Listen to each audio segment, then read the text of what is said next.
He was one of Britain's favourite funny men. Good evening. One of the giants of British television. You paint a very pretty picture, Ives. I could use you on Jack Honorian. Everything he did had class about it. A master of monologue. The Football Association announced today that any league player who changes his sex before half-time will be allowed to finish the match. Provided, of course, that there is alternative dressing room accommodation. He was an absolutely great comic actor. Good evening. Every kid in every school knew all the shows. He was a clown and a wordsmith. Sometimes you get stuck on one letter, such as wobbly. And I said, well, I've got a tin of whoop, a woocumber, 2 packets of wheeze and a walliflower. A great chameleon, really, as well as a great comedian. And a prolific comedy writer. You can't believe it's the same man in Porridge as the same man as Open All Hours. He is rooted in being a first-rate actor. These are the many faces of Ronnie Barker.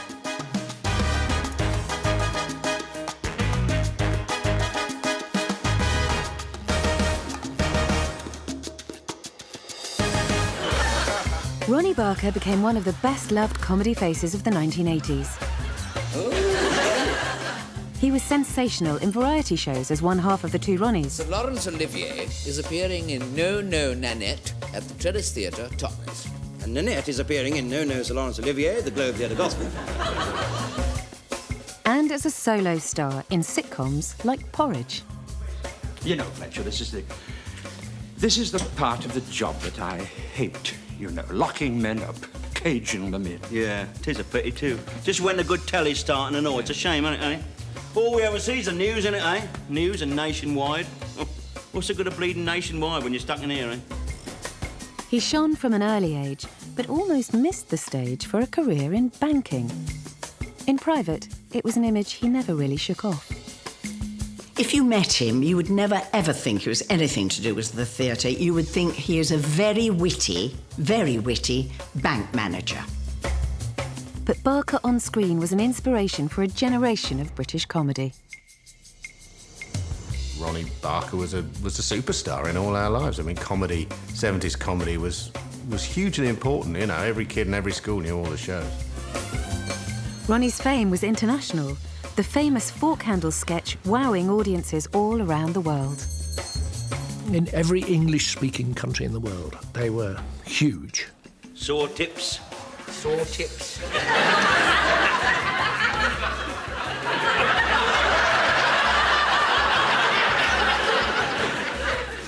What do you want, ointment or something like that?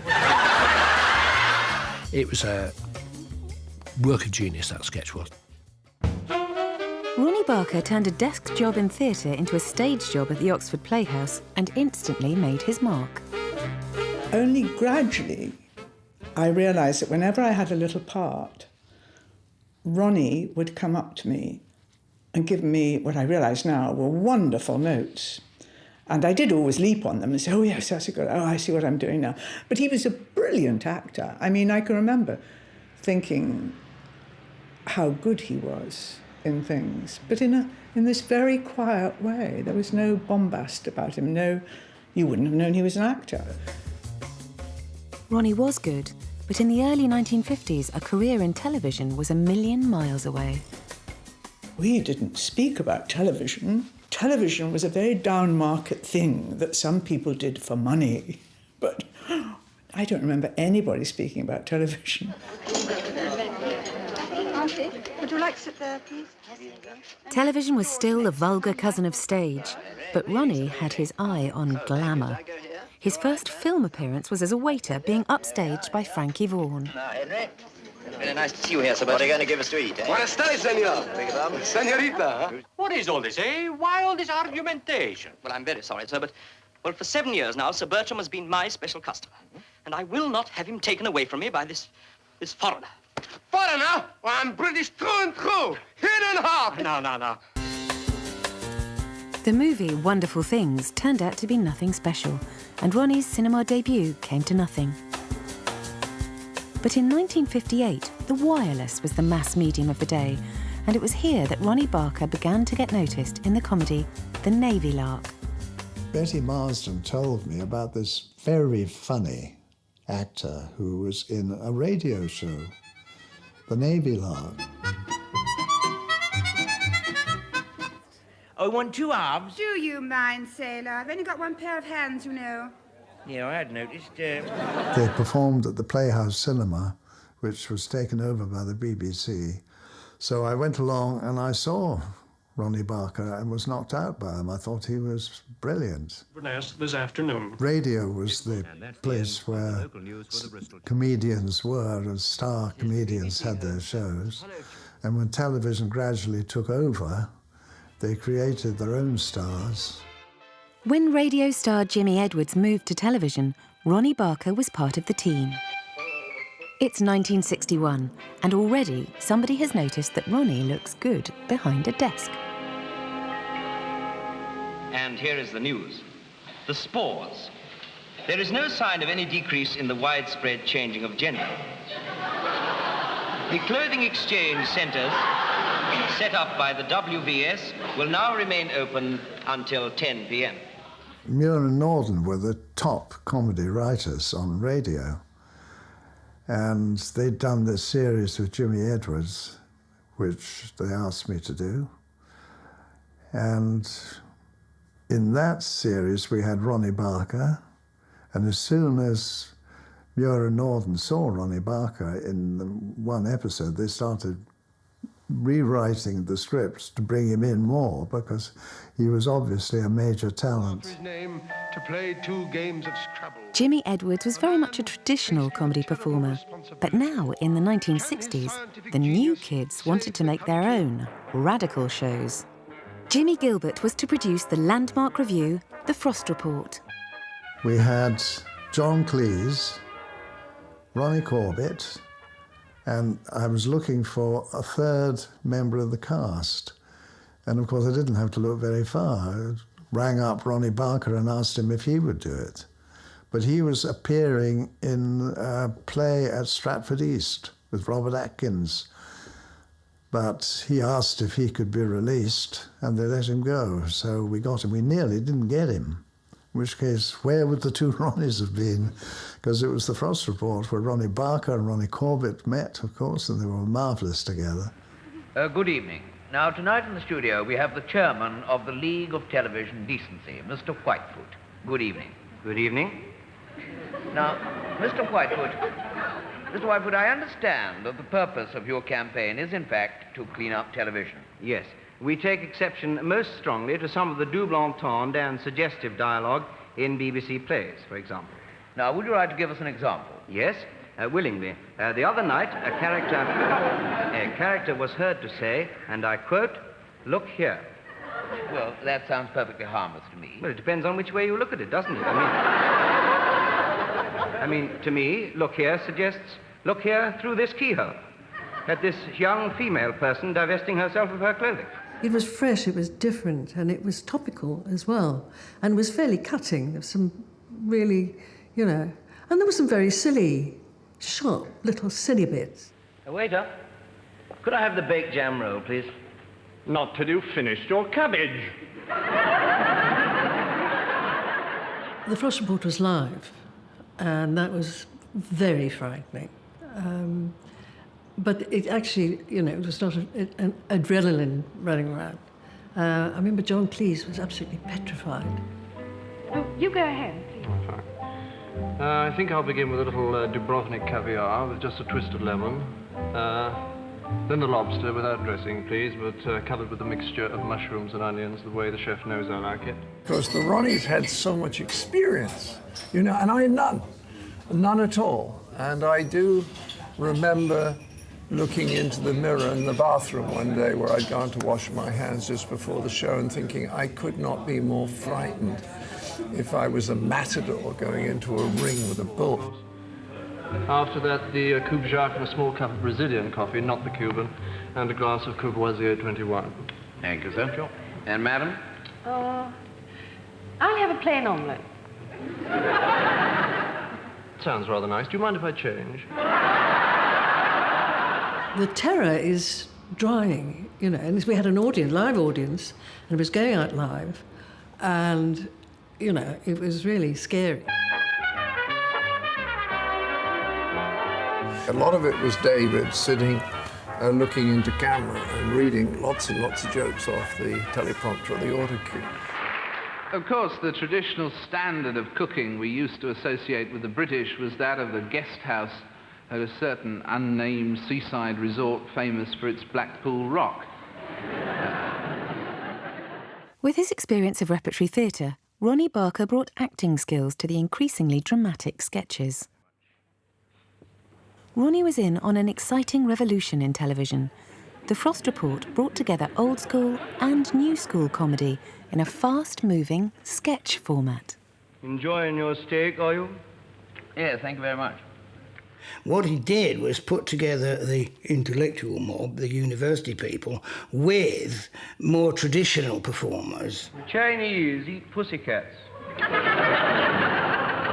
Covered all over in melted chocolate. It's a well-known fact. I don't care and I'm not interested. And monkeys.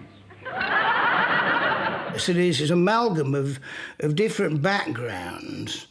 And that was a clever thing to do, a sort of comedy fusion almost. Gone off it, have you? Yes.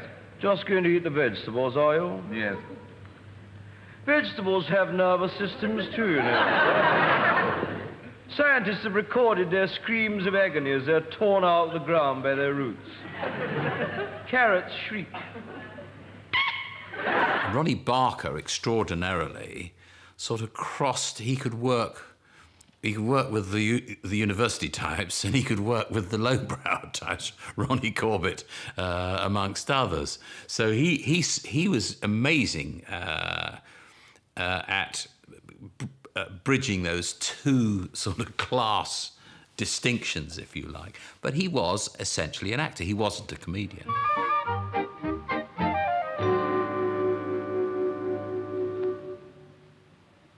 I look down on him because I am upper class. I look up to him because he is upper class. But I look down on him because he is lower class. I am middle class. I know my place. I look up to them both. But I don't look up to him as much as I look up to him. Because he has got innate breeding. I have got innate breeding, but I have not got any money. That famous sketch that illustrates class difference with Cleese, Corbett and Barker together, it has become the lazy shorthand for all debates about class in the 60s. Every time you see a TV documentary that refers to the idea of class, or a Newsnight discussion, let's say, about class, that image is projected up on the screen. And in a way, I mean, it's because it's brilliant. It's because it captures that idea of social mobility, or in fact the lack of it in the 60s that people were talking about. Barker's in the middle, but actually Barker could have been anywhere in that lineup. Rather hard to imagine John Cleese playing the working class guy at the end. Rather hard to imagine Ronnie Corbett perhaps embodying that kind of upper class hauteur that Cleese does so effortlessly. Barker could have been anywhere in that. I shall now pronounce sentence.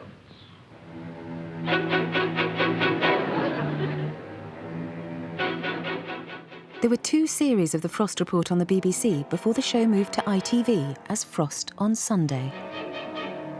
John Cleese had already decided to leave the show. He would go on to create Monty Python after his first attempt at a dream team, including Ronnie Barker, failed. Silence in court! If there is any more noise, I shall have to ask the orchestra to leave. I can't remember quite why we went our different ways. I do know that at one stage I tried to put them all together. Graham Chapman and I wrote a movie for the Frost organisation. It was called Piglust and Company. And Ronnie Barker was Mr. Piglust. And I liked the script very, very much. And it had Ronnie Barker, Ronnie Corbett, Marty, Tim, Graham and me in it. So it was very much an attempt to put the group together. But unfortunately, Frost sold it to Ned Sherrin. I thought he brought Ned Sherrin in as producer, and Ned, whom I didn't like very much as a person or professionally, I thought there was a coarseness to his taste. He would not use Charlie Crichton, who was, of course, the director of Fish Called Wanda. And so Graham and I walked away from the project, and so did Ronnie Barker and Ronnie Corbett, and we just went off. But what I would love to have got us together. The Frost shows were hungry for scripts and attracted some of the best comedy talents of a generation. Hello. British Hormone Company here. Miss Tompkins speaking. We wrote hundreds of sketches, so many. The pressure is therefore huge. You can't hang around. There are certain sort of rules or techniques. You know, you can't hang around without a laugh for too long. And the worst of the lot was you got to have a punchline. I mean, look. It says here in the paper, intimacy took place. Now, why can't they come straight out with it and say he gave her a jolly good... I mean, why can't they say he gave her a jolly good... Why can't they just say he gave her a jolly good dinner, and then he took her home, and then what? And then intimacy took place. Ronnie also knew a good script when he saw it. I think that's one of the key things of a genius performer. Out of all the comedy people, almost in British comedy history, he's probably the one who's done the least crap. You know, he's by and large, he's really, everything he did had class about it. Many of the writers on the show would go on to be household names: Michael Palin, Graham Garden, Barry Cryer. There was another writer, though, who was as prolific and would have been as revered if he hadn't been a complete enigma. Some sketches started coming in that were really classy, very funny. And the writer was never there. And we started to ask, you know, where is he? And they said, well, he just... You know, he sends them in, don't know who it is. The notorious episode of Gerald Wiley, and who we're told was a recluse. And he started submitting sketches. And we used to say, anything from Gerald Wiley this week, you know, and disappointed if there wasn't. And then, at the very end, nobody knew. We were all taking bets who it was, because you thought, this person is too good. He's too good at writing. He must be a writer or something. The first one they ever did, I think, was set in a doctor's waiting room and had a very big part for Ronnie Corbett and a small one for Ronnie Barker. And I was going to say they both liked the sketch, but of course they both did. Ronnie Corbett didn't know who Gerald Wiley was. And then Wiley starts submitting. The funny thing was Ronnie Barker would sometimes turn down a Gerald Wiley sketch and say he's losing it. No, it's not up to his usual standard. And it got to the end of the series, and David took us all out to a Chinese meal, a big table full, and they invited this man. It was like Agatha Christie, you know, we were all there. And we all turned, a lot of us turned up, and Frank Muir popped his head in, it was our boss, and we thought, oh, it was you having a laugh. No. And we thought it was Tom Stoppard, I was with the agent. So we're sitting there, agog, waiting for this bloke to arrive. And all of a sudden, up jumps Ronnie Barker and says, well, I'm sorry to disappoint you all, but it's me. And I think most of us laughed at him. We thought, oh, very good gag, and then kept looking round for Gerald Wiley. And eventually said, no, it is me. And I stood up and said, the toast is, nobody loves a smart ass. And that was Wiley revealed. And then, of course, he'd lost his cover. I respected why he did it in the first place. He didn't want sketches accepted just because he'd written them. But then his cover was blown. Rather embarrassingly, Gerald Wiley began to take ideas from other writers and use them for himself. The famous sketch with the Spoonerisms in it, not originated by Ronnie Barker or Gerald Wiley, but added to, sequels written to this sketch. Good evening. I am the president of the Loyal Society for the Relief of Sufferers from Piss Pronunciation. For people who cannot say their worms correctly, or who use the wrong worms entirely, so that other people cannot underhand a bird they are spraying. The piss pronunciation of worms, one of the most famous of those sketches where Barker talks directly to camera and gives you a kind of Ministry of Information lecture. The first one was not written by him, but all the subsequent others were. It's just that you open your mouths and the worms come turbling out in what say that you dick not what you're thugging a bit. And I know that there was a little bit of tension, because I think they felt sometimes that Ronnie kind of rewrote ideas of theirs without them really getting any credit. And sometimes I think they felt that he changed the material. David Frost had taken the show to ITV and was keen to make the most of his stable of comedy thoroughbreds. Ronnie would be tried out in longer formats, including a film he both wrote and produced, Futtock's End. It was a slapstick movie of sound effects with no dialogue, and was not his finest moment.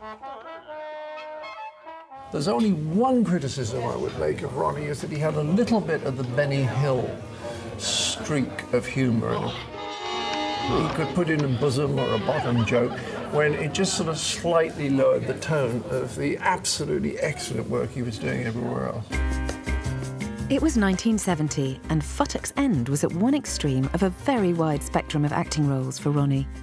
At the other end was an offer of Shakespeare.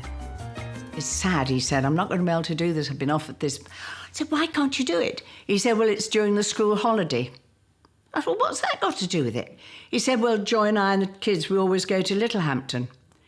I said, yes, but oh, God, I must organise this. I said, but it's television, it's not doing a play every night where you can't get there. Of course you can rehearse during the day and they'll give you the weekend off. He said, no, it's a school holiday. And I'd have given them au pairs to die for down in Littlehampton to look after them all. Love keep little company. Ronnie did in fact play Bottom in A Midsummer Night's Dream with his old colleague Eileen Atkins. I suppose I might have thought whether, because he'd been doing these sketches on television, wonder whether he would have, when he played with you, you would still feel the engagement with what you were doing as well.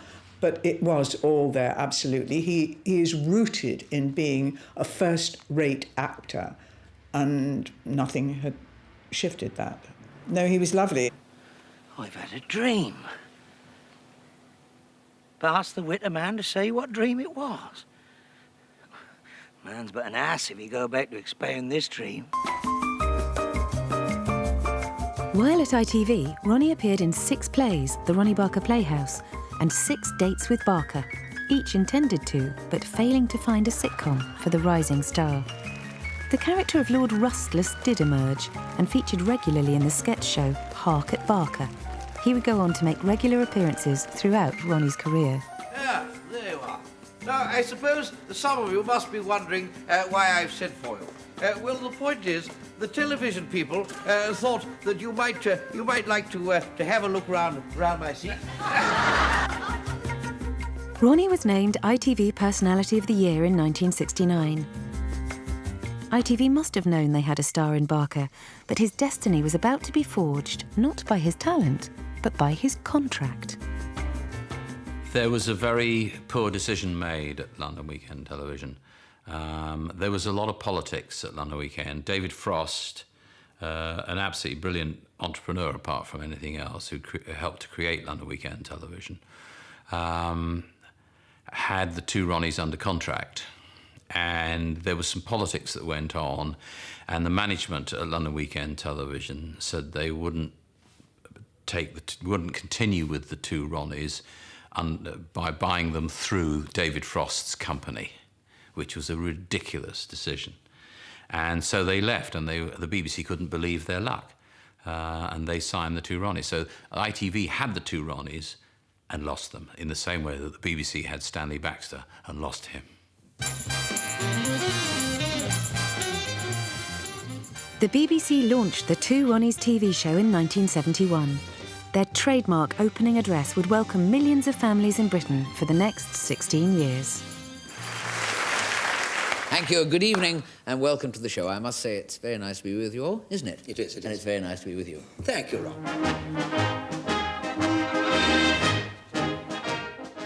Every Two Ronnies show was closely formatted. Viewers expected to see the newsreaders, sketches and song parodies. Oh, I'd love to eat anything I wanted. Bangers and beans and enormous lumps of fried bread. Fed, chop and chips and steak and kidney pies by a girl who likes cooking, who's big and good-looking, whose dumplings are double the size. Oh, have a damn good time. Oh, peaches and cream. They complement each other very well. There's the physical thing going on, of course. The big chubby man with the short man. I mean, you know, we've seen that from time immemorial in comedy. But there's something about the way, the rhythm of their performances together. There's a naturalness about it. In those sketches where they meet at a party, you can almost believe that those people are real, no matter how absurd their afflictions and their verbal tics are. Hello, I don't believe we've met. Clive Winfrey. Hello, my name is... No, don't tell me. There's a little game I like to play at parties, yes, guessing people's names. Yes, I'm very good at it too, yes. I always guess their name by what they look like, you know. It might be partly because Ronnie Corbett accepted his secondary role in that partnership, that he wasn't trying to muscle in on the writing process as well, and was in a way happy to let Ronnie Barker be kind of the originator in that act. I'm so sure that you will not be able to guess my name. I'll tell you what, if you get it right, I will allow you to spend the night with my wife, Daphne, the beautiful lady in the red. If you get it, you see. She's smiling, looking. And, how many guesses can I have? You can have as many as you like. All right. Well, you look to me like a Pratt. Sidney Pratt. No. Perhaps you're more like a, more like a Wally. Are you, let's see, Wally Partington Smythe? No. Monty Rothermere? No. Look, I'll give you a clue. My surname sounds like something that comes out at night. Comes out at night? Malcolm Dentures. But actually, I think what makes it work is that they just seem to like each other. There's a sort of ease about the way they work with each other when they're sitting out as the village idiots on the wall, or the two old guys in the allotment. You know we live in the same sort of house? Yeah? Same road, same shape, same size rooms. Yeah? Well, you know when you papered your front room, you told me you bought 8 rolls of wallpaper. That's right, yeah. Well, I just papered their front room. Oh, yeah? I bought 8 rolls of wallpaper. When I finished, I had 2 over. That's funny. So did I.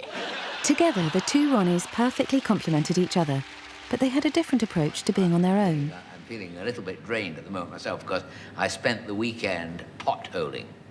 Ronnie Corbett's armchair monologues seemed a natural portrayal of the man himself. Of doubt.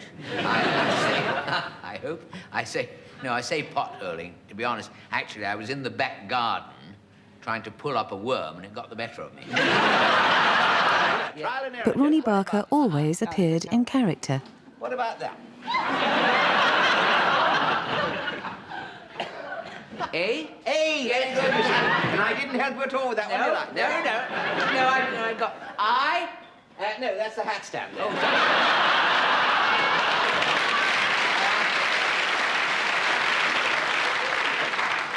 H. No, you're reading all the furniture.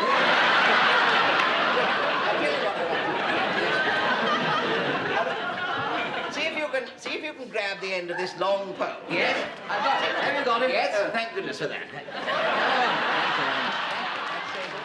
I think Ronnie was never comfortable performing as himself. He always had to be in character. This was something he always made very clear, which was why he would always have just a moustache, if nothing else, when he was playing those announcers at the desk. It always made him feel more comfortable. And yet, in conversation and as himself, he was just supremely funny in a very, very straight, very dry kind of way. Do you ever ever experienced a general feeling of wobbliness? A, yes, or B, no? Yes, A. Yes, I do get wobbliness in the head. There are several possible causes of wobbliness. Please state number of legs. 2 when I last looked.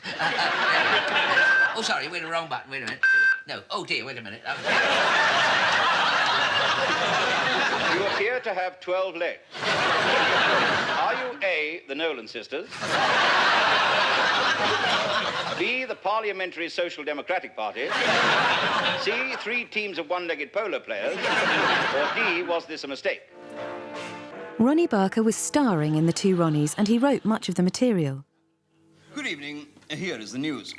But the sheer volume of scripts demanded outside writers and attracted contributions from all over the world. I see. Think of here's. The news desk items famously came in from all quarters across the British Isles, maybe even the world, I don't know. But, I mean, they had this vast sort of pool of submitters, you know, sort of dentists from Aberdeen and, you know, I don't know who they were, as well as, you know, a kind of core of more professional writers who did it for a living. In the divorce court today, an 85-year-old farmer divorced his 17-year-old wife because he couldn't keep his hands off her. He's now sacked all his hands and bought a combine harvester. They would whittle it down to, I think, 100 lines a week, which they themselves would then rewrite anyway to give them a, you know, a greater crispness. And these 100 would be submitted to each of the Two Ronnies. And from that 100, they would pick, I don't know, 12, 15 or something that, you know, they actually use on the show. And everyone had to get 2 ticks from each of them. That was the rule. Me with what anguish I await my beloved. My poor frail body is wasting away. It was a kind of seemingly bottomless well of characterisation, particularly that Ronnie Barker managed to achieve, which was just marvellous to behold, really. In yon gloomy tower, the cause of my pinings at present reclining in her chamber dim. Ah, me, when will she be free to be mine own?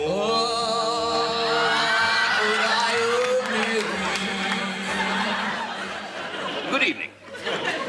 I'm from the Ministry of Sex Equality. I'm here tonight to explain the situation man to man. Or as we have to say now, person to person. My name is Mr. Stroke Mrs. Barker. But I don't advise any of you to try it. Stroking Mrs. Barker. He's absolutely brilliant at those lectures to camera. He can just turn on that pomposity, that silliness, but still make it sort of convincing. I mean, he had such a good ear for these things. His wordplay was so dexterous. He knew how to kind of copy the rhythms of the sermon or the public information film and twist them till they became utterly preposterous. The recent idea by the ministry to avoid confusion is to call a man a doings and a woman a thingy. This offends no one and makes conversation clearer. Thus, we instantly recognise the book called Little Thingies, or the musical called My Fair Thingy, or the play by George Bernard Shaw called Doings and Super Doings. ITV had tried Ronnie Barker in sitcom showcases twice without success. The BBC also realised they had an extraordinary talent. In 1973, they commissioned a series of one-off comedy pilots, 7 of 1, with the intention of finding that elusive sitcom blockbuster. Ronnie must have been pretty special on the 6th floor at the Beeb and in the eyes of the viewers by the time he did 7 of 1. One Man's Meat paired Barker with Prunella Scales, making much of the man's rotund stature. It's just about a man who was on an enforced diet. His wife emptied the fridge, took all his clothes away, and he couldn't eat a thing. She even got the inside out of a boiled egg, so when he thought he got a boiled egg, it was empty. And it was very funny, and it was written by a man called Jack Gertz, who turned out to be Ronnie. Oh, I'm awfully sorry. I accidentally spilt them all over your nice trousers. Look, why don't we take them off? I'll dry them on the radiator. No! One man's meat failed to impress, but 2 of the 7 experiments would eventually make extended series. Open All Hours introduced a young David Jason when first broadcast in 1973. Hey, Granville, have you been caught in again? Fat chance. We don't close till 9. Mrs. Scully said it could have been you she saw coming out of there, Margaret. You what? This place on Frith Street. Let me finish, will you? Go and get them papers in. I told you not to go and see that Ken Russell film. You've hardly got your spots cleared up from the last one.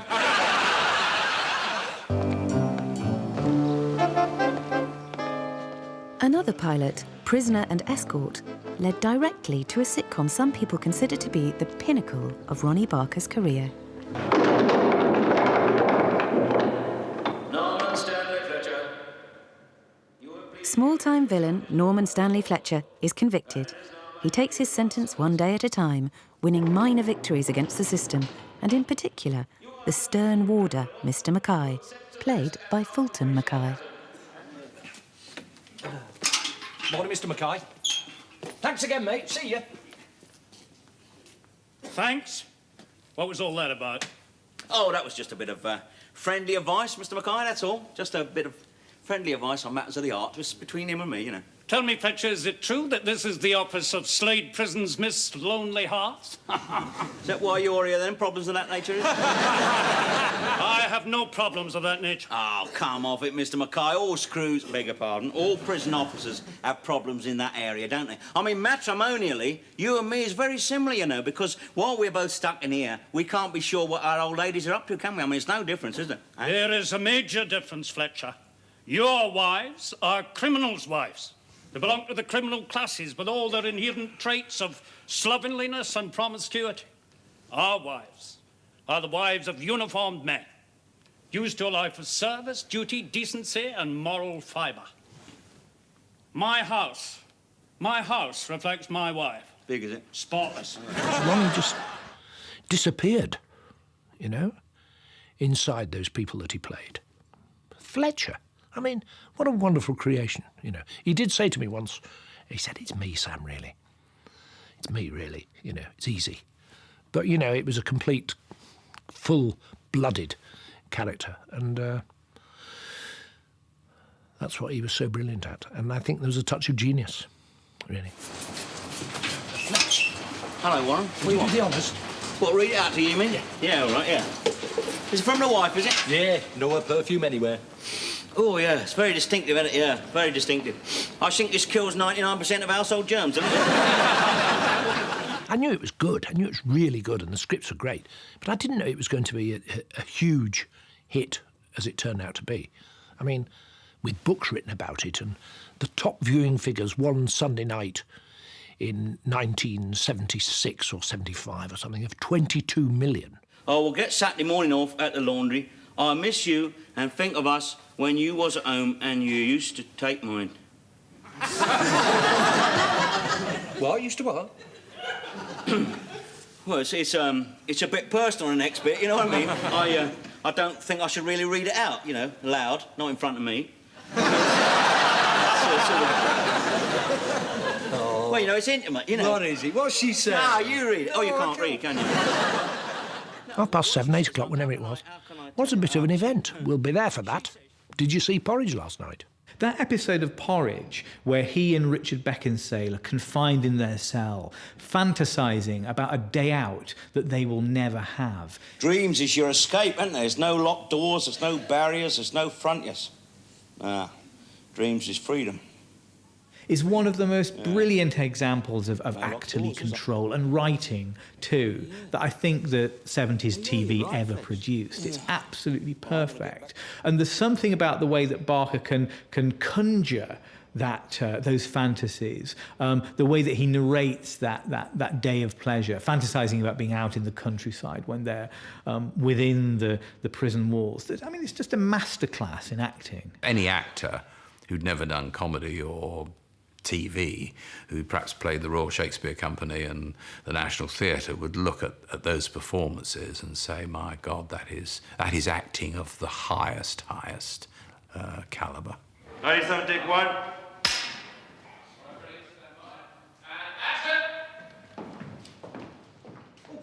The character of Fletcher had broken into the hearts of the public, and Porridge was a huge success with a cinema feature film spin-off.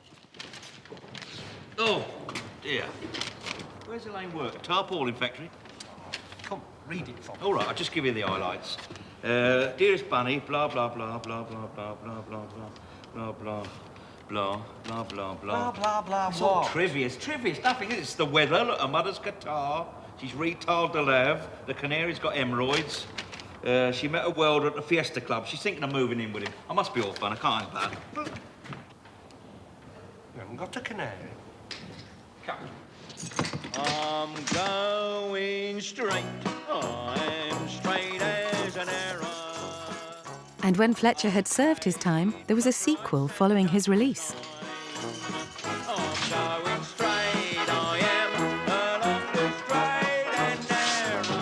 There's something behind, have you? Yeah. 3.5 years of my life. You better move on a bit sharpish. All right, all right.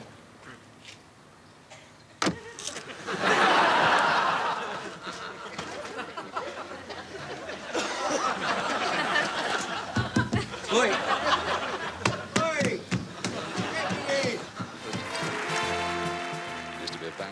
Porridge won a Royal Television Society Award for Outstanding Achievement. Barker would win 4 BAFTAs over his career.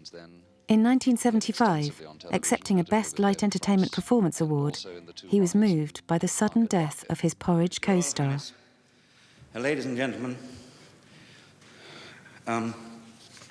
the tragic and untimely death of my good friend and colleague Richard Beckinsale 3 days ago has robbed me of the joy of this award, but the pride in winning it still remains. Richard's contribution to Going Straight will always be remembered, but this award is also for the Two Ronnies, and I would also like to pay tribute to my equally close friend and colleague, Mr. Ronnie Corbett. Thank you very much. Later in life, Ronnie would receive a BAFTA Lifetime Achievement Award, but the Two Ronnies received their biggest double-act accolade with 2 OBEs in 1978. Can you describe the ceremony? Well, it was rather moving, wasn't it? Yes, rather I thought the bride's father was wonderful. No, it was. It was lovely. Nerve-wracking and sort of moving, really. Yes, very. You got very nervous. We both had to go to the spend a penny, didn't we? Yes, I had to use the royal we twice. Through the 70s, Ronnie acted in both Porridge and Open All Hours. He later claimed Fletcher in Porridge was his favourite creation, but he was worried about typecasting, so he moved between the 2 series.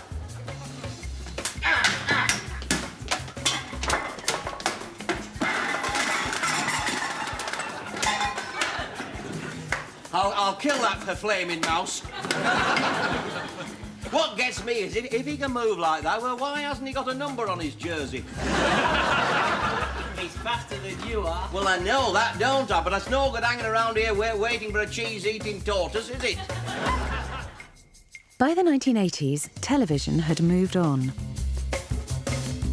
Traditional family light entertainment was being challenged by young, alternative comedians. The tide did turn against this kind of humour. I think we've forgotten now that rather awkward moment when the Two Ronnies were doing shows at the same time as the alternative comedians coming through. And there was a kind of battle between those people. And Barker and Corbett did become sort of whipping boys for these comedians. Not the 9 o'clock news saw the Two Ronnies as an easy target. It was a very legitimate pastiche and extremely affectionate and very well done. But Ronnie Barker took a guinea. He really didn't like it at all, and I wrote a letter. I had this from John Lloyd, who had produced the sketch, that he ripped them. He said it was excrement. He basically complained to the BBC. So, that wasn't Ronnie's finest hour. But we're all very sensitive to criticism. It's hard to see yourself as others see you, and I'm sure I think I did get the chance to ask him about it. I think he realised later that it was legitimate and fun, but probably he felt threatened. I think everybody feels threatened in showbiz. It's a bit of a paranoid career. New wave comedians had grown up watching family entertainment, but now wanted their own comedy to be less like their dads. The two generations collided at a BBC Christmas party. It was a magical thing for me to go into this room. There's Russ Abbott over there, and of course, you know, and suddenly, my goodness, there's Ronnie Barker. And I was with Stephen Fry, and we sort of edged into his orbit because we were both extremely starstruck. Out of admiration, you know, just this is a man who is a comedy great. Anyway, he sort of turned to us and looked rather imperial, and he sort of pointed at Stephen and said, "Like you." And he pointed at me and said, "Don't much like you." Jolly nice party, this, isn't it? That was it. That was our... Anyway, it wasn't so much I wasn't having it. There was a sort of... Everyone was a bit kind of... Ooh, that was a bit much, wasn't it? Rather nice wine. And we began to talk, and of course I was completely besotted and managed to... And he was pleased that I knew his catalogue pretty comprehensively. Anyway, at the end of it, he sort of nodded and said, "Well, I like you better now." Supposing I just sort of kept an eye on that hand of yours, and every time it came up, you know, to give me a sort of thing, I ducked my head, we could have quite a reasonable conversation. It wasn't pompous, but he... You know, there was a touch of the Captain Mannerings about him. There really was. And, you know, he could be prickly. And he decided, here's a young punk, and I'm going to tell him off. And in the end, he liked me better, and eventually we became friends. There had been 16 years of success in the Two Ronnies, Porridge and Open All Hours. But in the 80s, Barker realised his magic touch was failing. The sitcom Magnificent Evans about a Welsh photographer did badly. It's not working out right at all, this. Is it the light? No, it's not the light. Ronnie came to see me when I was controller of BBC One. He asked to see me privately. I thought, oh, there's a problem, you know. He doesn't like the scripts, or he doesn't want to work with Ronnie, or I didn't know what to expect. And he came in and he shut the door. He said, "I haven't told anybody else this," he said, "but I'm going to retire. I've had enough." He said, "and I just want to plan the next year. I want to know what you want me to do. This is what I'd like to do. Can we just plan it now? Then I've got that banked in my mind, and then that's it, finished." He was running low on ideas and wrote Clarence, under the name Bob Ferris, about a short-sighted removal man, recycling a character and a script from his time at ITV some 16 years earlier. Look at the old Chelsea pensioner over there. What is that? Nice day for the coronation, isn't it? I'd love to see them old Chelsea pensioners, don't you? Fred, I thought I might nip off for an hour and have a look at the procession. He absolutely had his life balance, and family came first, theatre came next. And I think that's why, when he eventually retired, I don't honestly think it worried him. The rest of us old troopers go on as long as we possibly can, but he'd done everything he wanted to do. That's what he said. Right. Stop! Those are goldfish. Oh, yeah. Of course, that's another thing about you women. You're all soft, ain't you, when it comes to animals? You're all soft. Go on. Flush them down the lab. Go on. I certainly will not flush them down the left. Oh, here he comes now. Now we've done half the pack and he's turned up, hasn't he? I don't know. You know, it's just a lot of Mr. Magoo jokes recycled, and almost that form is dying, really, by the time that comes along. The trunk and the suitcases are going with the master and mistress of Rangoon. They aren't to be touched. All right, oh. I'll just move this standard lamp out my way. Oh, doing? What have we done? Who's this then? Somehow he began to crumble, I think, when he was robbed of really good writing, either his writing or somebody else's writing. He couldn't quite lift that material. It's Miss Angela. Do please put her down. Oh. She's going through an unhappy time. Oh, dear. I'm sorry. No harm done. I was just guessing your weight. 9 stone 5. I'm never wrong. Used to lifting wardrobes, you see. And there's something faintly depressing, actually, about those late sitcom vehicles and the absence of laughs and the broadness of the characters in them. Oh, look at that. My old granny had a piece just like that. It's lovely, isn't it? You will be careful, won't you? Careful. I've got hands like a surgeon, me. What's that? I'll cut myself.